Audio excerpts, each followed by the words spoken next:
दोस्तों, आज के इस वीडियो में हम बात करने वाले हैं क्लास 12 हिंदी में संदर्भ सहित व्याख्या कैसे करें। वो भी दोस्तों मैं आपको ट्रिक के माध्यम से बताने वाला हूं। आप सभी जानते हैं हिंदी में केवल 20 नंबर के संदर्भ सहित व्याख्या पूछे जाते हैं। ठीक है दोस्तों, तो आपसे रिक्वेस्ट है आप वीडियो में अंत तक बने रहिएगा। तो चलिए टाइम को ना वेस्ट करते हुए वीडियो को स्टार्ट करते हैं। और दोस्तों, मैं आपको एक उदाहरण देकर भी बताऊंगा कि क्या यह ट्रिक काम करता है कि नहीं करता है। ठीक है, तो चलिए अब हम वीडियो को स्टार्ट करते हैं। दोस्तों, सबसे पहले हम बात करेंगे लेसन नंबर फर्स्ट के जितने सभी जो गद्यांश हैं उनको ट्रिक के माध्यम से कैसे सॉल्व करेंगे। तो दोस्तों, लेसन नंबर फर्स्ट में जितने सभी गद्यांश दिए गए हैं उनको मैं दोस्तों याद रखने का केवल एक ट्रिक बताऊंगा। तो सबसे पहले हम जान लेते हैं कि लेसन नंबर फर्स्ट कौन सा है। दोस्तों, जो गद्यांश है वो लेसन नंबर उसमें फर्स्ट दिया है राष्ट्र का स्वरूप। इसके लेखक कौन हैं? तो इसके लेखक हैं वासुदेव शरद अग्रवाल जी। ठीक है, अब आप इसे याद कैसे रखेंगे? तो पाकिस्तान क्या है? एक राष्ट्र है। पाकिस्तान एक राष्ट्र है, तो पाकिस्तान राष्ट्र को अपना स्वरूप बदलने के लिए हिंदुस्तान में शरण लेना पड़ेगा। ठीक है, इस तरह से भी आप याद रख सकते हैं। अब दोस्तों, कुछ कीवर्ड मैंने लिखा है, अगर आप उन कीवर्ड को याद कर लेते हैं दोस्तों, ठीक है, तो कोई भी लेसन नंबर फर्स्ट राष्ट्र के स्वरूप से आ जाए तो आप तुरंत जान जाएंगे कि यह लेसन नंबर फर्स्ट से लिया गया है। दोस्तों, गद्यांश में अगर कहीं पर पृथ्वी, जन यानी कि लोग और संस्कृत का राष्ट्र की बात हो तो दोस्तों वो लेसन नंबर फर्स्ट से लिया गया है। दोस्तों, छोटा सा एक ट्रिक है दोस्तों, लेकिन आपके बहुत काम का योग है। यही आपको दिलाएगा 10 नंबर। दोस्तों, ये दिला सकता है क्योंकि 2 नंबर का पूछेगा संदर्भ और 2 नंबर का पूछेगा व्याख्या और 3 क्वेश्चन होंगे जो उसी में से आपको ढूंढ के लिखना रहेगा उसका उत्तर। ठीक है दोस्तों, अगर आपको कहीं पर पृथ्वी दिखता है किसी भी गद्यांश में, ठीक है, आप बुक उठा लीजिए दोस्तों, कहीं पर अगर आपको पृथ्वी दिख रही है उसमें जन है, संस्कृत है और दोस्तों क्या है, राष्ट्र है, तो वह राष्ट्र के स्वरूप नामक पाठ से लिया गया है और उसके जो लेखक हैं वासुदेव शरद अग्रवाल जी हैं। तो चलिए दोस्तों, अब हम सबसे पहले लेसन नंबर जो फर्स्ट है इसका उदाहरण हम जान लेते हैं कि कैसे आखिर क्या यह जो ट्रिक है यह काम करती है कि नहीं करती है। तो दोस्तों, सबसे पहले हम लिखेंगे संदर्भ। कोई भी गद्यांश आएगा तो सबसे पहले हम संदर्भ लिखेंगे। ठीक है, तो हेडिंग लगाएंगे संदर्भ का, इसमें लिखेंगे प्रस्तुत गद्यांश। गद्य है तो गद्यांश लिखेंगे, अगर पद होगा तो पद्यांश लिखेंगे।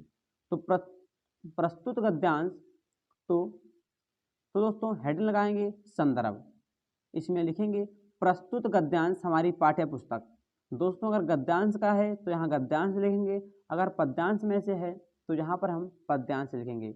तो प्रस्तुत गद्यांश हमारी पाठ्य पुस्तक राष्ट्र का स्वरूप नामक पाठ से लिया गया है। इसके लेखक वासुदेव शरद अग्रवाल जी हैं। ठीक है दोस्तों, इतना लिखने पर आपको 2 नंबर मिल जाएगा, लेकिन आप इतना कब लिख पाएंगे? जब आपको पता होगा कि वह जो गद्यांश है वो किस चैप्टर से लिया गया है और उस चैप्टर के लेखक कौन है। ठीक है, तो जो मैंने आपको ट्रिक यहाँ पर बताया है वही ट्रिक आप फॉलो करिएगा दोस्तों, आप तुरंत जान जाएंगे कि किस पाठ से गद्यांश लिया गया है। अब दोस्तों, व्याख्या कैसे लिखें, तो चलिए हम एक उदाहरण के माध्यम से समझ लेते हैं। दोस्तों, एक उदाहरण मैंने यहाँ पर लिख लिया है, तो चलिए अब हम उदाहरण के माध्यम से समझ लेते हैं कि क्या हमारा जो ट्रिक है वो इस पर लागू होता है कि नहीं होता। दोस्तों, वो जो मैंने आपको ट्रिक बताया है वो आप किसी पर भी लागू कर सकते हैं। ठीक है दोस्तों, आप बुक उठा लीजिए, लेसन नंबर फर्स्ट के जितने गद्यांश दिए गए हैं आप उनको सॉल्व करिए। मैं गारंटी के साथ कह रहा हूँ कि आप दोस्तों उनको कर ले जाएंगे। तो हम इसको पढ़ते हैं। जन का प्रवाह अनंत होता है, सहस्त्रों वर्षों से भूमि के साथ राष्ट्रीय जन ने तादाद में प्राप्त किया है। जब तक सूर्य की किरणें नित्य प्रातःकाल भुवन को अमृत से भर देती हैं तब तक राष्ट्रीय जन का जीवन भी अमर है। जन का संततवाही जीवन नदी के प्रवाह की तरह है। दोस्तों, ये प्रीवियस ईयर क्वेश्चन है और बहुत ही ज़्यादा बार ये पूछा गया है। ठीक है, और ये जो क्वेश्चन जो है मैंने अपने खुद से नहीं लिखा है, प्रीवियस ईयर में जो क्वेश्चन पूछा गया है उसी को मैंने यहाँ पर लिख दिया है। ठीक है, वरना आप सोच रहे हो, आप तो अपने मन से लिख दिए हैं, तभी तो आप उत्तर इसका ढूंढ पा रहे हैं। ऐसा दोस्तों कोई, ये जो प्रीवियस ईयर क्वेश्चन है। अब हम चलिए क्वेश्चन को पढ़ते हैं। क्या पहला क्वेश्चन कह रहा है दोस्तों? पहला क्वेश्चन है, उपयुक्त गद्यांश के पाठ का नाम एवं लेखक का नाम लिखो। ठीक है। सेकंड क्वेश्चन है, रेखांकित अंश की व्याख्या कीजिए। जितना रेखा खींचा है उसका आपको व्याख्या करना है। थर्ड क्वेश्चन है, जन का संततवाही जीवन किस तरह है। दोस्तों जब इसका उत्तर आप पढ़ेंगे, सबसे पहले आप क्वेश्चन को पढ़िएगा, बाद में यहाँ पर आप ढूंढिएगा। तो क्वेश्चन है, जन का संततवाही जीवन किस तरह है। तो यहाँ पर हम पढ़ेंगे कि दोस्तों यहाँ पर लिखा हुआ है, जन का संततवाही जीवन नदी के प्रवाह की तरह है। तो दोस्तों इसका जो उत्तर हो जाएगा वो हो जाएगा, जन का संततवाही जीवन नदी के प्रवाह की तरह है। सिंपल था, 2 नंबर आपको फ्री मिल जाएगा ऐसे। अगला क्वेश्चन, राष्ट्रीय जन ने किसके साथ तादात्म्य प्राप्त किया है। ठीक है, आप बताइए दोस्तों किसके साथ किया है। ठीक है, एक बार आप यहाँ पढ़ के बताइएगा दोस्तों। तो यहाँ पर आप देख सकते हैं कि राष्ट्रीय जन ने किसके साथ, भूमि के साथ तादात्म्य प्राप्त किया। सिंपल था दोस्तों, किसके साथ हो जाएगा, भूमि के साथ। 2 नंबर आपका कन्फर्म। जन का प्रवाह कैसा होता है, तो जन का प्रवाह अनंत होता है दोस्तों। 2, 2, 4, 2, 6 नंबर दोस्तों आपका मैं गारंटी के साथ कह रहा हूँ कि आपका एकदम समझ लीजिए कि आपका तैयार है। व्याख्या में दोस्तों कुछ दिक्कत होती है, लेकिन आज से आपको दिक्कत नहीं होगी। अब दोस्तों पाठ का नाम और लेखक का नाम लिखिए। दोस्तों आप प्रश्नोत्तर में कैसे लिखेंगे, आप इस तरह से लिखेंगे। ठीक है, प्रश्नोत्तर 3 में पूछा जाएगा तो आप लिखेंगे प्रश्नोत्तर 3। जन का प्रवाह इस तरह से लिखेंगे दोस्तों, और यहाँ तक।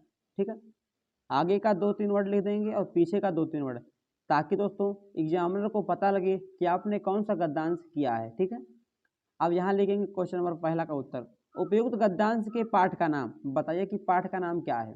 दोस्तों उसमें बहुत सारे जगहों पे जन आया था, तो मैंने आपको अभी बताया था कि जहाँ पर जन, पृथ्वी, राष्ट्र, संस्कृति ये सब शब्द आते हैं, तो वो लेसन नंबर फर्स्ट राष्ट्र के स्वरूप नामक पाठ से लिया गया होगा। ठीक है, तो दोस्तों यहाँ पर क्या हो जाएगा, उपयुक्त गद्यांश के पाठ का नाम क्या दोस्तों, राष्ट्र का स्वरूप। यहाँ पर आप लिखेंगे राष्ट्र का स्वरूप, राष्ट्र का स्वरूप। ठीक है दोस्तों, एवं लेखक का नाम, लेखक का नाम क्या था, तो वासुदेव शरण अग्रवाल। ठीक है दोस्तों, आशा करता हूं कि आप इसको समझ गए होंगे। अब रेखांकित अंश की व्याख्या कैसे करेंगे दोस्तों, तो यहाँ पर लिखेंगे लेखक कहता है कि, लेखक कह रहा है, तो यहाँ पर अब हम देख लेते हैं क्या कहता है। जितने पर दोस्तों रेखा खींचा गया है, जब तक से लेकर अमर है, यहाँ तक आपको व्याख्या करना है। ठीक है, तो लिखेंगे दोस्तों, मैं आपको इसे लिखकर नहीं बताऊंगा। ठीक है, तो लेखक कहता है कि जब तक सूर्य की किरणें प्रातःकाल भुवन को अमृत से भर देती हैं, तब तक राष्ट्रीय जन का जीवन भी अमर है। इसका मैं कहने का मतलब यह है दोस्तों कि जब तक सूर्य की किरणें पृथ्वी पर विद्यमान रहेंगी, तब तक राष्ट्रीय जन का जीवन यानी सभी लोग क्या हैं, अमर हैं। सभी लोग दोस्तों इस पृथ्वी पर रहेंगे। ठीक है दोस्तों, यही दोस्तों इसका रेखांकित अंश का व्याख्या हो जाएगा। रेखांकित अंश की व्याख्या में दोस्तों आपको कुछ भी याद नहीं करना है। ठीक है, जो यहाँ बोल रहा है उसी में आप थोड़ा चेंज कर दीजिए। यहाँ प्रातःकाल है तो आप सुबह लिख लीजिए। ठीक है, यहाँ सूर्य की किरणें हैं तो आप इसको थोड़ा बढ़ा के लिख दीजिए, वही हो गया व्याख्या। दोस्तों आशा करता हूँ कि आपको सब कुछ बहुत ही अच्छे से समझ में आ गया होगा।